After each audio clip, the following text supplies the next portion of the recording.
하나님은 영이시니 예배하는 자가 영과 진리로 예배할지니라. 아멘.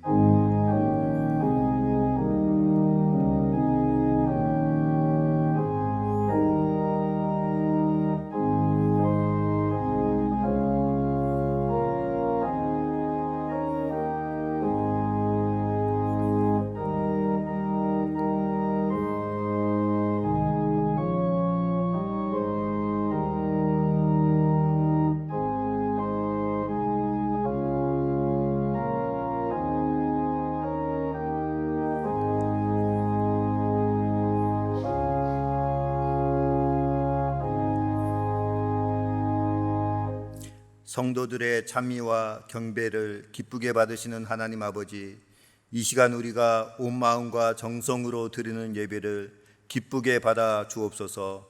비록 물리적인 장소는 다르지만 우리의 마음이 온전히 하나님께만 향하는 귀한 시간 되게 우리의 마음과 생각을 주장하여 주옵소서.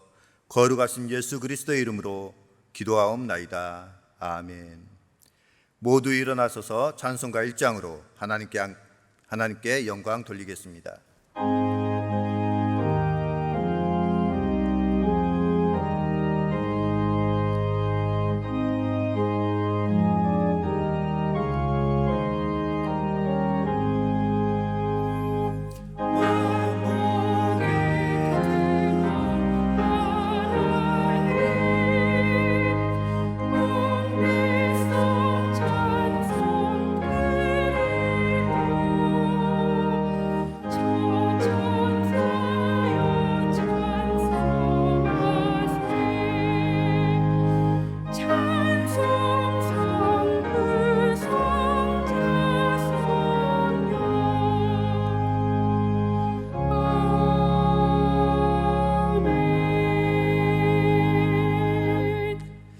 다 같이 성시교독 하시겠습니다.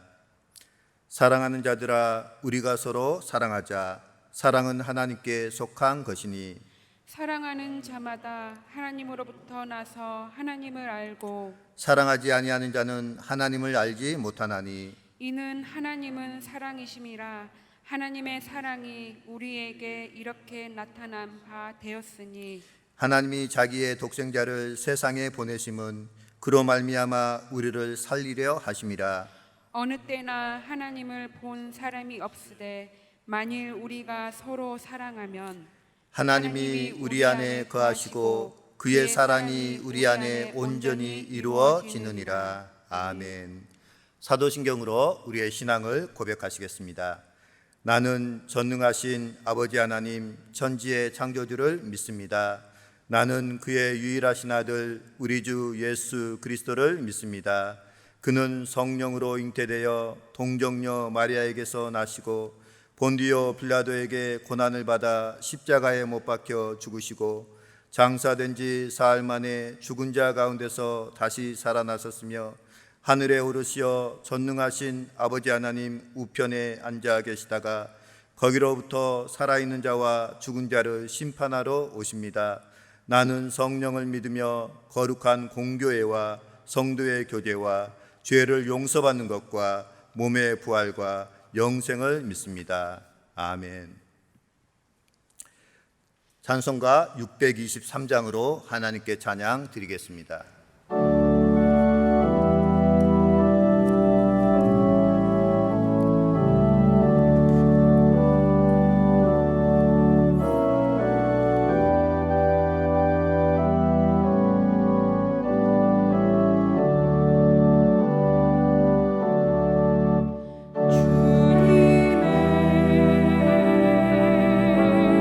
시간에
말씀으로 천지와 만물을 창조하시고 우리의 삶을 주관하시는 하나님 아버지, 벌써 한 해의 절반을 보내고 실록이 푸르른 성화의 계절을 주시니 감사합니다.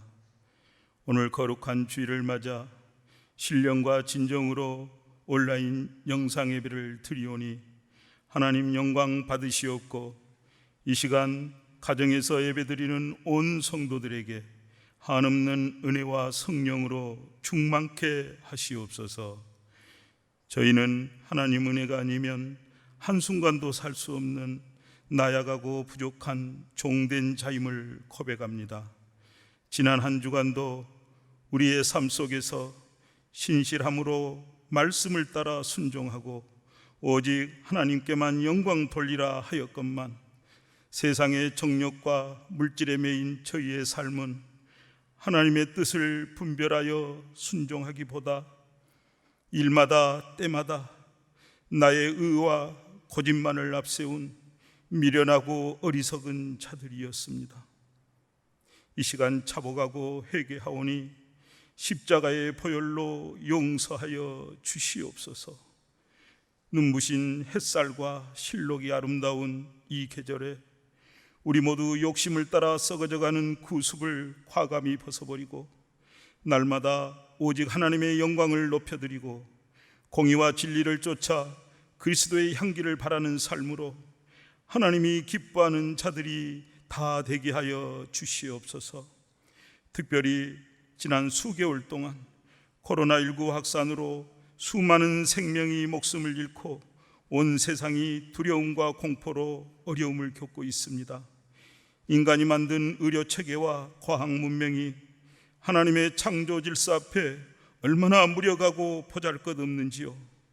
오나옵기는 하루속히 코로나19 확산이 멈춰지고 치료제가 개발되기를 간절히 소망합니다. 이 일을 통해 하나님의 성전인 우리의 몸을 더욱 정결케 하고 교회를 더욱 사모하며 예배의 소중함을 깨닫는 기회가 되게 하시옵소서. 신앙교회를 지극히 사랑하시는 하나님, 담임 목사 청빙을 위해 2년 넘게 준비하였으나 이번에도 무산되었습니다. 인간의 의지와 셈법에 매어 하나님의 뜻을 분별하지 못한 저희의 허물과 어리석음을 용서하여 주시옵소서. 불쌍히 여겨 주시옵소서. 온 성도와 당회원이 깨어서 기도하고 서로 위로하며 한마음 되게 하옵소서.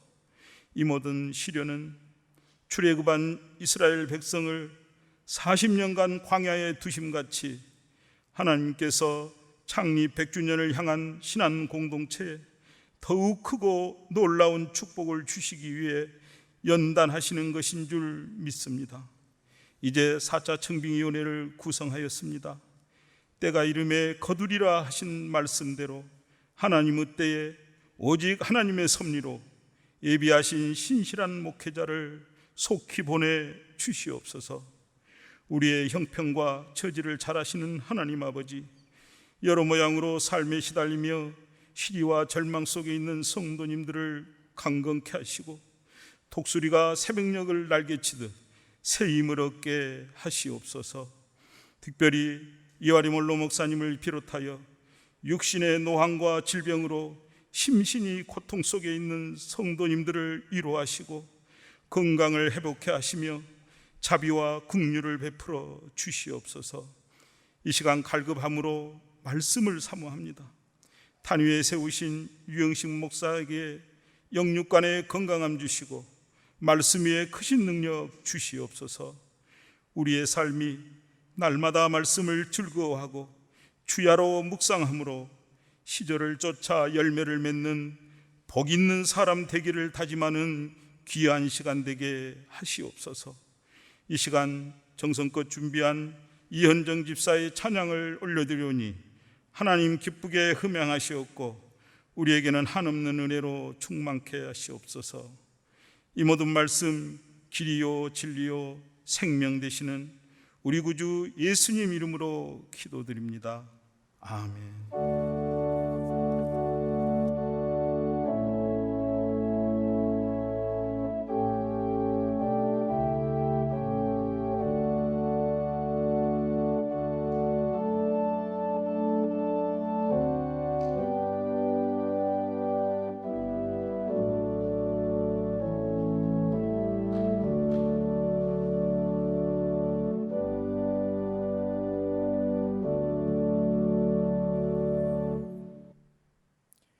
오늘 우리에게 주시는 하나님의 말씀은 시편 1편 1절로 6절의 말씀입니다. 이 말씀은 구약 성경 805쪽에 있습니다. 하나님의 말씀을 봉독합니다.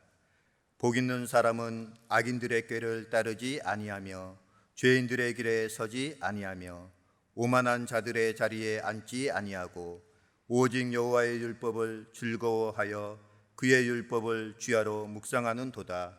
그는 시냇가에 심은 나무가 철을 따라 열매를 맺으며 그 잎사귀가 마르지 아니함 같으니 그가 하는 모든 일이 다 형통하리로다. 악인들은 그렇지 아니하며 오직 바람에 나는 겨와 같도다. 그러므로 악인들은 심판을 견디지 못하며 죄인들이 의인들의 모임에 들지 못하리로다. 무릇 의인들의 길은 여호와께서 인정하시나 악인들의 길은 망하리로다. 아멘.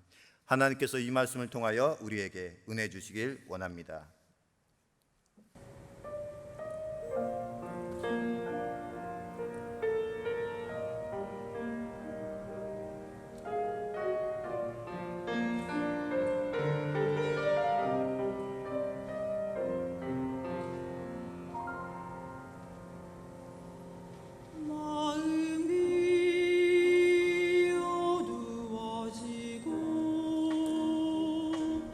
슬픔이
사랑하는 신앙교회 성도 여러분, 주의 이름으로 문안드립니다.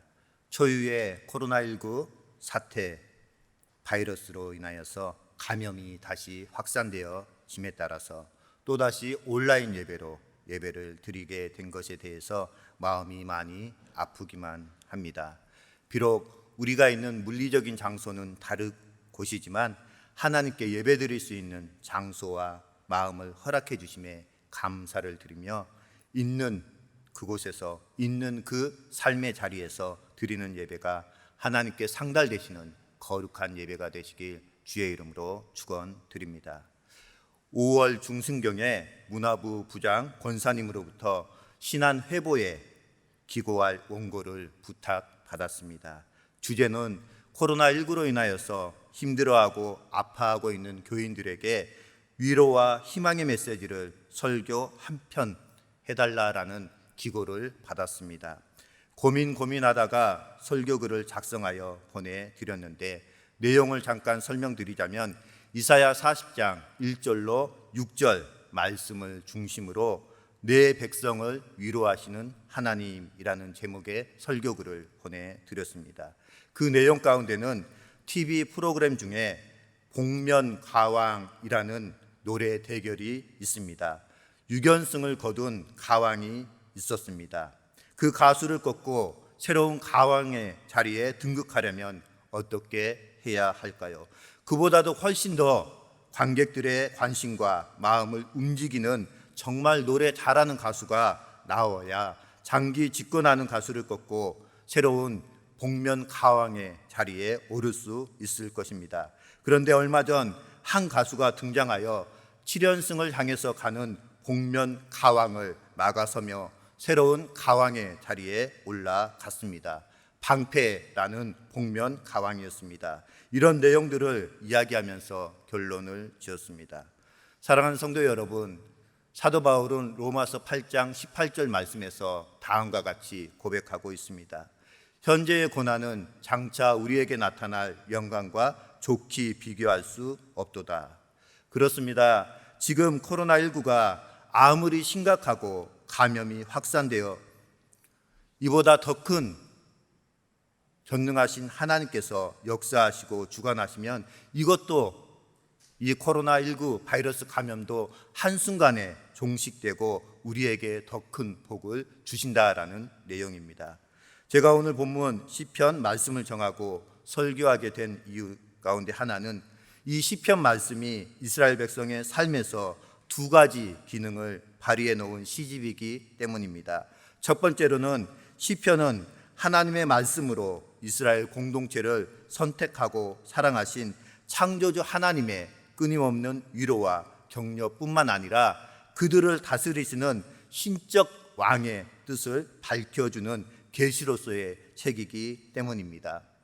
세월이 지나면서 시편은 이 신적 왕의 뜻과 위로를 백성들에게 알려주는 가장 확실한 통로가 되는 책이 되었습니다. 두 번째는 시편은 제사법과 이스라엘의 예배의식의 가장 중요한 부분을 포함하고 있기 때문입니다.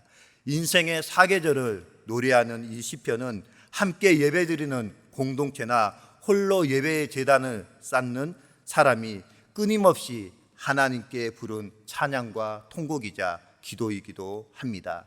이런 면에서 시편은 하나님의 임재 앞에 서 있는 이스라엘의 모습이라고 볼 수 있습니다. 오늘 본문 말씀을 시작하기 전에 제가 드리는 질문에 한번 마음속으로 답변해 보시기 바라겠습니다. 코로나19 바이러스 감염 확산으로 인하여서 현장 예배를 드리지 못하고 사회적으로나 교회적으로 나라적으로 많은 어려움을 겪고 있는 이 상황에서 성도님들 자신들을 바라보았을 때 나는 복 있는 사람입니까?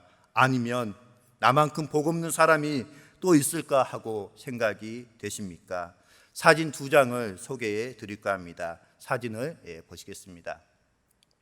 저희 둘째 아이가 그린 사진인데요. 아침에 출근하면서 보니까 문 앞에, 현관 문 앞에 이렇게 있었습니다. 아빠 사랑해요. 아빠와 승현이. 다음 화면 보시겠습니다. 가족을 사랑해요. 그러면서 가족 4명의 얼굴을 그려 놓았습니다. 그러면서 코로나로 인하여서 어려워하고 있는 아빠를 위로하는 글이었습니다. 이 글을 보았을 때 출근하는 나의 마음에 있어서 나는 그래도 사랑하는 두 딸이 있고 가족이 있고 사랑하는 신학교의 성도님들이 있기 때문에 나는 복 있는 사람이구나라는 생각을 들게 했습니다. 사랑하는 성도 여러분, 세상 사람들과 다르게 우리는 하나님의 시각으로 하나님의 관점으로 이 코로나19 상황을 바라볼 수 있어야 하겠습니다. 무엇보다도 이 코로나19 바이러스가 확산되어 가고 감염자가 늘어가고 사망자가 속출해 가고 있는 이 상황 가운데서 전능하신 하나님께서 아무것도 안 하시고 계시는 것이 아니라 우리와 똑같이 함께 아파하며 근심하며 고통하시고 하루속히 이 코로나19 바이러스가 종식되기를 전능하신 하나님도 간절히 원하시고 계시다라는 사실입니다. 그런데 중요한 것은 우리가 하나님의 뜻이 어디에 있는지 무엇인지 잘 분별하지 못한다는 점에 있습니다.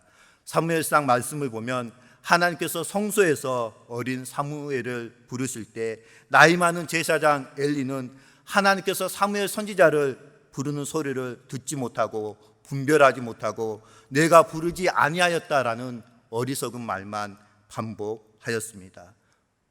지금 이 시대가 엘리 제사장 시대처럼 영적인 분별력을 잃어버린 시대가 아닌가 하는 생각이 듭니다. 영적인 시각과 분별력을 회복하고 모든 것을 하나님의 관점으로 바라보길 소망하고 원하는 마음에서 오늘 시편 말씀을 준비하였고 이 시대에 이 시기에 진정 복 있는 사람이 어떤 사람인지 말씀을 통해서 함께 은혜를 나누길 원합니다. 코로나19 상황과 관련하여서 최근에 책 한 권을 구매하여서 읽고 있는데 그 책의 결론이 제 마음을 너무나도 아프게 했습니다. 한국 교회를 향한 강한 질책어린 내용이었습니다. 현재 계속적으로 확산되어 가고 있고 청정 지역으로만 알고 있었던 광주 지역에서만도 최근 15일 정도를 기점으로 120여 명의 확진자가 생긴 것을 보면서 이러한 때에 교회가 사회에 어떠한 면을 보여주어야 할까 생각하게 만드는 책입니다. 공공성에 대한 고민이 거의 없었기 때문에 역사와 문명을 바꾸어 놓을 것이라는 코로나19 바이러스 감염 앞에서도 전능하신 하나님의 메시지를 듣지 못하고 미래 사회의 대안에 대한 아무런 고민이 한국교회 안에 없었다라는 질책이었습니다.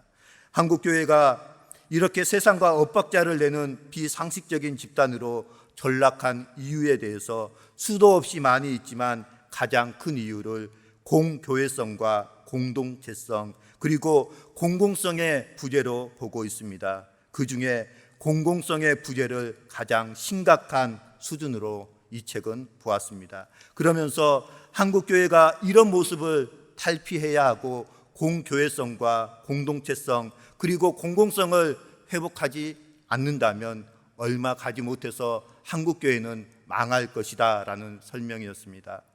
사랑하는 신안의 성도님들은 이 내용을 듣고 어떠한 느낌과 생각이 드십니까? 지난번 주일 설교 때 한번 말씀드린 적이 있습니다. 무엇이 문제인가 라는 설교를 했었는데요. 이 사회가 왜 그렇게 기독교를 싫어하고 교회 다닌 사람들을 싫어하게 되었는지 말입니다. 바로 한국 기독교가 사회를 품고 나아가는 공동체성과 공공성을 잃어버렸기 때문이 아닌가 생각해 봅니다. 시편 1편은 의인과 악인의 서로 다른 삶과 종말을 대비하고 있는 지혜시로 하나님을 경외하는 것만이 인간의 본분임을 강조하고 있는 시편입니다. 시편 1편은 동서고금을 막론하고 그리스도인들이 가장 좋아하는 말씀 가운데 하나의 시입니다. 시편 전체의 주제는 찬양하는 삶이라고 할 수가 있는데 시편 기자는 이 찬양을 선과 악의 기준으로 제시하면서 선이란 우리의 창조자이시며 구원자이신 하나님을 찬양하는 것이 선이고 악이란 하나님을 찬양하지 않는 것이 악이라고 말씀합니다. 다시 말씀드리자면 의인은 하나님과의 바른 관계 속에서 범사에 감사하고 찬양하는 사람인 것이고 악인은 하나님 없이 제멋대로 살아가면서 눈앞에 보이는 상황에 따라 수시로 흔들리는 사람이 악인이라고 말씀하고 있습니다. 한 성도가 교통사고를 당해서 병원에 입원했습니다. 사고로 인하여서 한쪽 다리를 절단하게 된 이 성도는 자신의 신세를 한탄하면서 낙심과 원망 가운데 빠져 있었습니다. 그러다가 사고로 두 다리를 잃고 누워있는 다른 환우를 보게 되었습니다. 자신보다 더 힘들고 더 비참한 가운데 있는 그 사람을 보고 자신의 원망과 낙심은 당치도 않는 어리석은 일이라고 깨닫고 하나님께 감사하며 찬양하는 삶을 드렸습니다. 그렇게 감사한 마음으로 옆 환우를 바라보니 두 다리가 멀쩡한 채로 누워있는 또 다른 환우가 눈에 보였습니다. 나와 똑같은 교통사고를 당했음에도 저 사람의 두 다리는 왜 저렇게 멀쩡하지? 라는 생각이 들자 조금 전에 했던 감사와 이해는 사라지고 또다시 자신의 처지가 비참하게 여겨져서 낙심 가운데 빠졌습니다. 그러다가 그 환우와 이야기할 기회가 생겼습니다. 사랑하는 형제님, 그렇게 큰 교통사고를 당하고도 크게 다친 것이 없어서 좋겠습니다. 그러자 그 사람이 말했습니다. 네, 맞습니다. 하지만 그 사고로 저는 사랑하는 아내와 사랑하는 가족들을 잃어버렸습니다. 이 말을 들은 환자는 자신이 한없이 부끄럽고 초라하게 여겨졌습니다. 눈앞에 보이는 상황으로 인해서 너무나 쉽게 요동치는 자신의 모습을 바라보면서 큰 깨달음을 얻은 이 성도는 범사에 감사하는 삶을 살겠다고 하나님께 다짐하였습니다. 사랑하는 성도 여러분, 찬양은 하나님의 은혜를 입은 의인의 마땅한 삶인 줄 믿습니다. 찬양은 어떤 순간에도 어떤 상황에도 중단할 수 없는 줄 믿습니다. 왜냐하면 하나님은 언제나 우리에게 가장 선하고 의로운 분이시기 때문입니다. 그래서 이사야 선지자는 이사야서 43장 21절 말씀에서 다음과 같이 말씀합니다. 이 백성은 내가 나를 위하여 지었나니 나의 찬송을 부르게 하려 함이니라. 아멘. 시편 1편은 다음과 같이 크게 두 부분으로 구분하여 볼 수가 있습니다. 첫 부분은 1절로 3절까지의 말씀으로서 복 있는 사람은 누구이며 복 있는 사람은 하나님으로부터 어떠한 복을 받게 되는지 말씀하고 있습니다. 다음으로 4절부터 6절 말씀을 통해서 악인의 상태와 특징은 무엇이며 악인의 궁극적인 운명은 어떻게 되는지를 강한 어투로 묘사하고 있습니다. 복이란 단어의 어원적인 의미는 아주 바른 길이란 의미입니다. 다시 말씀드리자면 바른 길에 서 있는 것이 곧 복이라는 의미입니다. 그렇다면 세상의 수많은 길 가운데 가장 바른 길, 가장 복된 길은 어떤 길일까요? 당연히 여호와의 길, 즉 여호와 하나님께로 가는 길인 줄 믿습니다. 구체적으로 말씀드리자면 예수님께서 걸어가셨던 고난의 십자가의 길이 가장 복된 길이고 의인의 길이며 축복된 길입니다. 그래서 예수님께서도 요한복음 14장 6절 말씀에서 다음과 같이 말씀하셨습니다. 예수께서 이르시되 내가 곧 길이요 진리요 생명이니 나로 말미암지 않고는 아버지께로 올 자가 없느니라. 아멘. 그렇다면 복 있는 사람이 되는 비결, 즉 바른 길에 서서 그 길을 끝까지 잘 걸어갈 수 있는 비결은 어디에 있을까요? 시편 1편의 기자는 먼저 복 있는 사람이 피하고 멀리 해야 할 길에 대해서 말씀하고 이후에 복 있는 사람이 반드시 해야 할 일 한 가지에 대해서 교훈하고 있습니다. 먼저 복 있는 사람이 피하고 멀리 해야 할 길이 어떤 길인지 알아보도록 하겠습니다. 본문 1절의 말씀입니다. 복 있는 사람은 악인들의 꾀를 따르지 아니하며 죄인들의 길에 서지 아니하며 오만한 자들의 자리에 앉지 아니하고.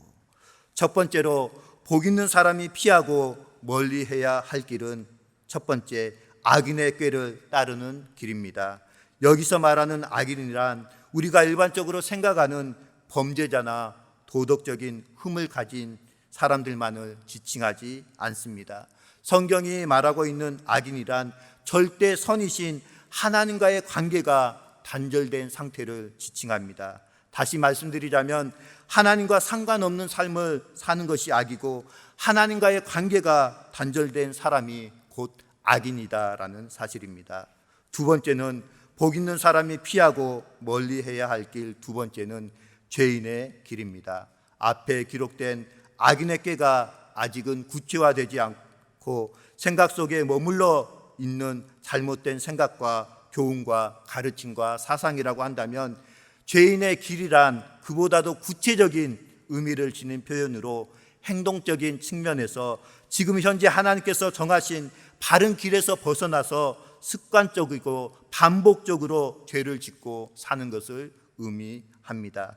다시 말씀드리자면 생각으로만 또는 한두 번 실수가 아니라 계속해서 하나님의 법을 무시하고 세상적인 가치관을 따라 살아가는 것을 의미합니다. 그리고 일단 죄인의 길에 서버리게 되면 다시 돌이키기가 얼마나 힘든지 모릅니다. 그렇기 때문에 우리가 하나님과의 관계 속에 있는 복 있는 사람이라면 악인들의 꾀, 즉 세상적인 교훈과 가르침, 세상 사람들이 살아가는 방식과 가치관을 따르지 않으려고 부단히 노력해야 하고, 또 악인의 꾀에 속아 죄인의 길에 발을 들이게 되었다면 그 즉시 하나님께로 회개하고 돌이켜야 한다라는 사실입니다. 그렇지 아니하면 죄인의 자리가 주는 달콤함과 즐거움, 세상적인 이익으로 인해서 계속해서 그 자리에 머물고 싶어지게 되고 결국은 돌이킬 수 없는 지경인 오만한 자의 자리에 앉게 되기까지 나아가게 된다라는 사실입니다. 죄인이란 이미 자신들의 길에 깊이 뿌리를 내리고 서 있는 사람들이기 때문에 우리의 의지와 노력으로 그들을 교정시킨다는 것은 거의 불가능하다라고 말씀드릴 수가 있습니다. 그렇기에 복 있는 사람은 죄인들이 서 있는 자리에 함께하지 않습니다. 세상적인 가치관에 깊이 물들어 있고 나아가서 그런 가치관 속에서 오랫동안 살아온 사람들과 교제하는 것은 복 있는 사람이 반드시 피하고 멀리해야 할 일인 줄 믿습니다. 다시 말씀드리지만 세상적인 사람들과 만나고 대화하고 교제하다 보면 나도 모르게 그들의 생각과 가치관에 물들게 되어 있고 어느 순간에 여호와 하나님의 길을 떠나 그들과 함께 서 있는 나 자신을 바라보게 될 것입니다. 현재 성도님들이 서 계신 자리들을 한번 점검해 보시기 바라겠습니다. 혹시라도 세상적인 장소의 모임의 만남 속에 있는 분들이 계시다면 내가 왜 그곳에 있는가 겸손히 뒤돌아보시고 그 문화와 가치관에 물들지 않고 그들에게 복음을 전할 수 있기 위해 쉬지 않고 기도하고 성령 충만을 사모하시길 간절히 소망합니다. 만약에 사명감이 아닌 인간적인 즐거움과 유익 때문에 그 자리에 계시다면 그것은 의인의 길이라고 볼 수가 없습니다. 세 번째로 복 있는 사람이 피하고 멀리해야 할 길, 세 번째는 오만한 자의 자리라는 길입니다. 오만한 자란 앞에 두 부류, 즉 의인과 악인, 한 걸음 더 나아가서 적극적으로 하나님을 비방하며 성도들을 괴롭히고 믿음의 길에서 탈선시키는 사람을 의미합니다. 오만한 자는 다른 사람의 충고나 조언에는 전혀 귀를 기울이지 않고 자신의 생각이나 경험에 맞지 않는 것은 무엇이든지 거부합니다. 자신의 생각만이 옳고 이에 반대되는 모든 것은 잘못되고 어리석고 사려 깊지 못하고 유치한 것으로 몰아세웁니다. 오만이라는 단어는 입을 삐죽거리며 조롱하다라는 의미를 가지고 있습니다. 그래서 누가 자기 마음에 들지 않는 충고를 하거나 자기 생각에 맞지 않는 행동을 하는 것을 보면 입을 삐죽거리고 비웃고 조롱합니다. 말도 안 되는 소리 하고 있네. 뭐? 예수님만이 유일한 길이라고? 그런 이기적이고 독선적인 말이 어디 있어? 기도하면 다 해결된다고? 기도도 좋지만 사람이 먼저 자기 할 일을 해놓고 그런 다음에 기도도 하고 예배도 드려야 하는 거 아니야?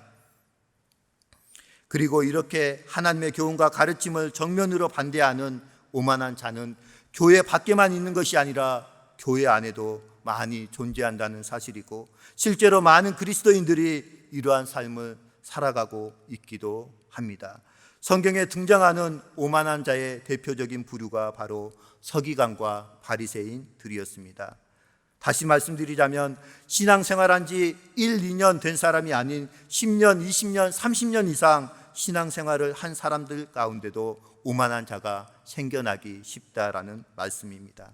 한마디로 오만한 자는 앞에 기록된 악인이나 죄인보다 더 적극적으로 하나님의 뜻을 거역하고 참 성도들을 유혹하는 존재입니다.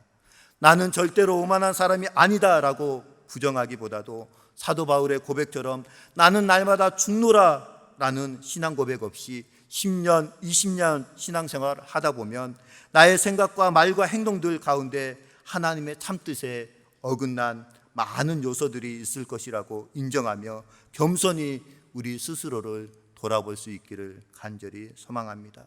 그렇지 않으면 자기도 모르는 사이에 과거 이스라엘 백성들이 그러했던 것처럼 하나님과 바알을 겸하여 섬기면서도 그것이 죄인지도 못하는 심각한 영적 질병에 빠지게 되기 때문입니다. 그렇다면 어떻게 해야 우리에게 익숙하고 달콤한 악인의 꾀를 따르지 아니하고 죄인의 길에 서지 아니하며 오만한 자의 자리에 앉지 않을 수가 있을까요? 시편의 기자는 복 있는 사람이 해야 할 적극적인 한 가지 의무를 통해서 그 방법을 제시하고 있습니다. 쉼없이 찾아오는 세상의 유혹을 뿌리치고 흔들림 없이 복 있는 하나님의 길을 걸어갈 수 있는 비결이 어디에 있을까요? 2절 말씀을 함께 보도록 하겠습니다. 2절 말씀입니다. 오직 여호와의 율법을 즐거워하여 그의 율법을 주야로 묵상하는 도다. 여호와의 율법을 주야로 묵상하는 것, 이것이 믿음의 길, 십자가의 길에서 탈선하지 않는 최고의 비결입니다. 그래서 시편 119편의 저자는 주의 말씀은 내 발의 등이요 내 길의 빛이니이다 라고 105절 말씀에서 고백하고 있습니다. 우리 앞에 펼쳐진 수많은 길에서 주의 길을 분별할 수 있는 비결이 하나님의 말씀에만 있고, 분별한 주의 길을 힘차게 걸을 수 있는 비결 역시 하나님의 말씀에만 있습니다. 이제 2절 말씀의 의미를 좀 더 자세히 살펴보도록 하겠습니다. 여호와의 율법을 즐거워한다라는 말씀은 하나님의 말씀대로 사는 것을 기쁨과 즐거움으로 여긴다라는 의미입니다. 다시 말씀드리면 복 있는 사람에게는 하나님의 말씀이 힘들고 괴롭고 억지로 해야 하는 의무와 같은 것이 아니라 기꺼이 하고 싶은 행복한 일이라는 의미입니다. 어떻습니까? 하나님의 말씀대로 사는 것이 행복하고 기쁘고 즐거운 일로 생각이 되십니까? 아니면 힘들고 괴롭고 고통스러운 일로 생각이 되십니까? 만약 후자라고 느껴지신다면 현재 내가 복 있는 자의 자리가 아닌 하나님과 동떨어진 자리에 서 있기 때문인 줄 믿습니다. 성경 말씀을 사랑하고 즐거워하는 첫 번째 이유가 성경이 내가 가장 사랑하는 하나님의 말씀이기 때문이라고 한다면, 두 번째 보다 실제적인 이유는 하나님의 말씀 속에만 내 인생의 모든 문제를 해결할 수 있는 가장 완벽하고도 영원한 해답이 기록되어 있기 때문입니다. 시편 19편 7절로 8절 말씀을 제가 봉독해 드리겠습니다. 여호와의 율법은 완전하여 영혼을 소성시키며 여호와의 증거는 확실하여 우둔한 자를 지혜롭게 하며 여호와의 교훈은 정직하여 마음을 기쁘게 하고 여호와의 계명은 순결하여 눈을 밝게 하시도다. 아멘. 하나님의 말씀은 모든 면에서 완전하고 완벽한 줄 믿습니다. 첫 번째는 내가 성공한 높은 자리에 올랐을 때 교만하지 않을 수 있는 비결이고, 두 번째는 내가 가장 낮고 천한 실패의 자리로 떨어졌을 때 절망하지 않고 다시 일어설 수 있는 비결이며, 세 번째는 온갖 억울한 비난과 조롱과 모욕을 받으면서도 묵묵히 주의 길을 걸을 수 있는 비결입니다. 이 모든 것들이 다 오직 하나님의 말씀 속에만 담겨 있기에 이 말씀을 사랑하고 즐거워하며 품에 품고 주야로 읽고 묵상하는 것입니다. 끝으로 주야로 묵상한다는 말씀에 대해서 생각해 보도록 하겠습니다. 먼저 주야로라는 표현은 하루 종일이라는 의미뿐만 아니라 일생 동안이라는 의미까지 포함되어 있습니다.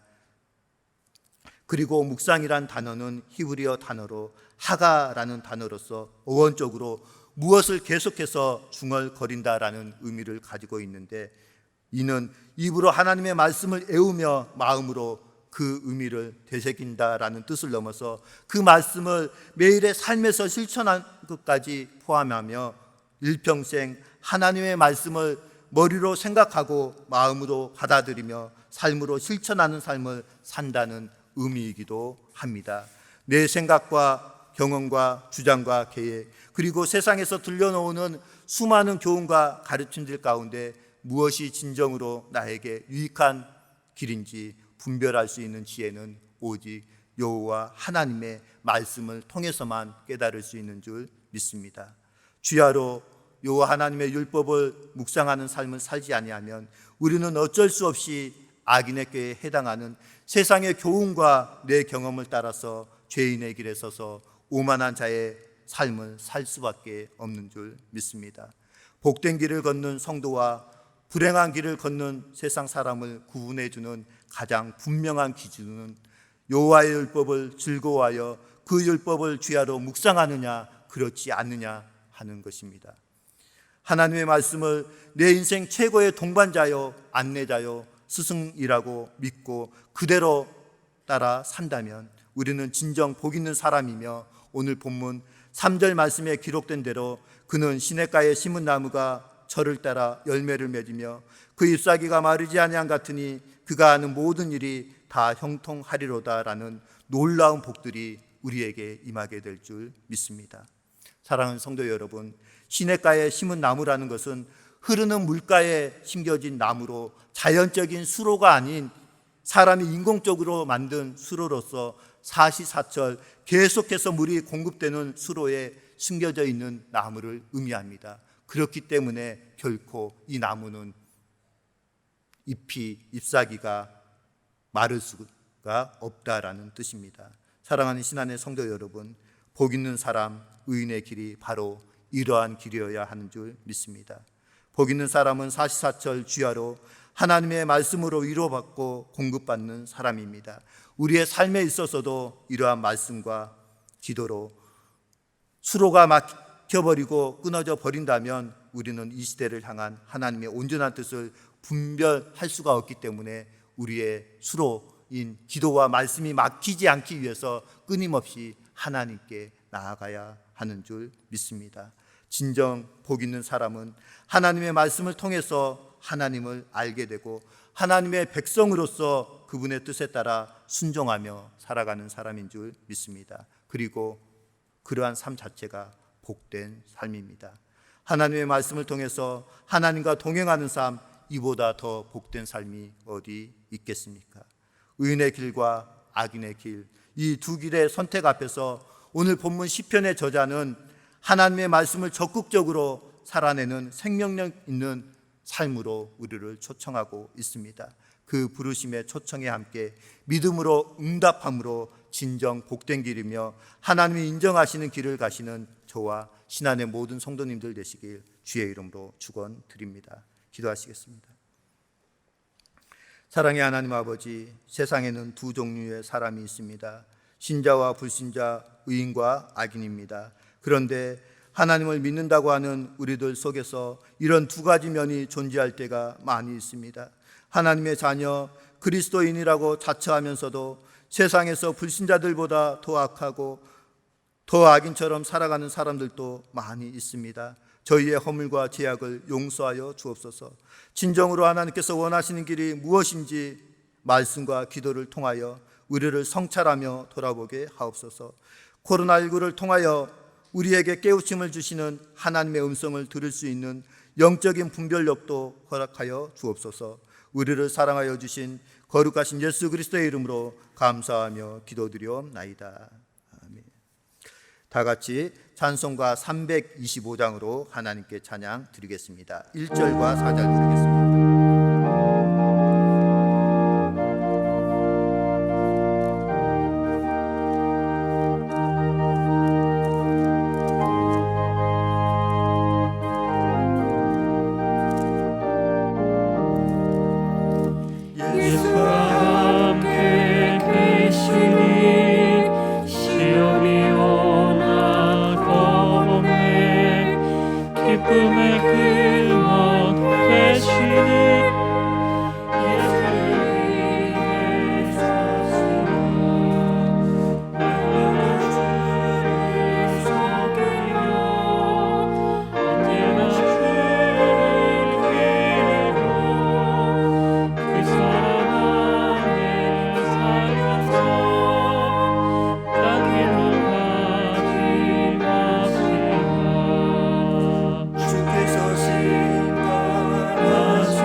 사랑의 하나님 아버지, 거룩하고 복된 주일이지만 초유의 코로나19 바이러스 감염 확산으로 인하여서 주의 전에 나와서 함께 예배드리지 못함이 마음이 아프지만 그래도 우리가 있는 초소에서 정성껏 예배드릴 수 있는 마음을 저희에게 허락하여 주시고 또 순서를 따라서 귀한 예물을 하나님 아버지께 드릴 수 있는 은혜를 허락하여 주심을 감사를 드립니다. 최근 10여일 만에 광주 전역에 코로나19 바이러스 감염 확산이 너무 많이 지속되는 상황 가운데 두려움에 떨고 있는 성도들의 마음과 건강을 지켜주시고 또 이 시간 온라인 예배로 정성껏 예배드리며 귀한 예물을 드리는 성도들의 마음도 긍휼히 여겨주시며 우리가 있는 그 초소에서 정성을 다하여 드리는 저들의 예배와 예물을 기뻐 받아 주옵소서. 드리는 일부는 우리의 소유의 전부가 하나님의 것임을 고백하는 것입니다. 10의 1조로 감사헌금으로 비전헌금으로 성교헌금으로 전도헌금으로 그 밖에 다양한 감사의 제목을 따라서 하나님께 드립니다. 드리는 손길마다 복되게 하시고 더 많은 것을 드릴 수 있는 은혜를 더하여 주옵소서. 코로나19로 인하여서 침체된 경기가 다시금 회복되어질 수 있도록 하루속히 코로나19 치료제가 개발되어서 온 세계와 이 나라 국민들이 코로나19 상황 가운데서도 어려움을 이겨내고 다시금 일어설 수 있는 기회가 되게 하옵소서. 또한 이 시간 육체적인 질병으로 인하여서 육신의 연약함으로 인하여서 병원에서 입원하여 치료 중에 있는 환우들에게 예수 그리스도의 보혈의 능력으로 깨끗하게 질병에서 고침받고 치료받게 하옵소서. 거룩하신 예수 그리스도의 이름으로 감사하며 기도드리옵나이다. 아멘. 교회 소식을 전해드리도록 하겠습니다. 먼저 주일 낮 예배, 주일 1부, 2부, 3부, 4부 청년부 예배를 코로나19 확산으로 인하여서 온라인으로 드리게 됩니다. 두 번째입니다. 주일 저녁 예배와 수요 예배, 또 새벽 예배, 또 글로벌 예배, 농인부 예배, 교회학교 모든 예배도 온라인 예배로 드리게 됩니다. 모임 및 행사 안내입니다. 평생교육위원회 주관으로 에스라 프로젝트 종교인 성경 필사가 오늘 주일부터 10월 31일 토요일까지 진행이 됩니다. 신청은 각 교구 담당 목사님들에게 전화나 카톡, 문자로 신청해 주시고 배부는 각 교구 담당 목사님들에게 전화 연락 후에 교회에 오셔서 수령해 가시면 되겠습니다. 119 기도운동입니다. 하루에 한 번 오전 9시나 또는 오후 9시에 코로나19와 후임 담임 목사 청빙을 위한 기도문 주보 뒷면에 나와 있습니다. 홈페이지에도 있습니다. 우리가 하루에 한 번 오전 9시나 오후 9시에 우리 교회와 또 코로나19를 위하여서 기도해 주시면 감사하겠습니다. 알림 1번입니다. 제 733회 당회원 간담회 회의록이 1층 알림판에 게시되어 있습니다. 제4차 담임 목사 청빙 공고가 교회 홈페이지와 교회 알림판에 게시되어 있습니다. 마지막 세 번째입니다. 2020년도 항존직 선거 일정 및 자격 기준 공고가 교회 알림판과 또 홈페이지에 게시될 내용입니다. 이 밖에 다른 내용은 주보를 참조해 주시고 이제 다 같이 일어나셔서 635장 찬양 부르시고 축도로 예배를 마치겠습니다. 계시나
지금은 우리 구주 예수 그리스도의 무한하신 은혜와 아버지 하나님의 그 크신 사랑하심과 성령 하나님의 위로하시고 충만하시고 교통하신 역사가 복 있는 사람이 어떤 사람인지 깨달아 알고 오직 여호와의 율법을 즐거워하여 그 율법을 주야로 묵상하며 살기로 다짐하고 소원하는 사랑하는 신안의 모든 성도님들과 가정과 직장과 자녀손들 가운데 이 나라 이 땅 가운데 이제로부터 영원토록 함께하시기를 간절히 축원하옵나이다.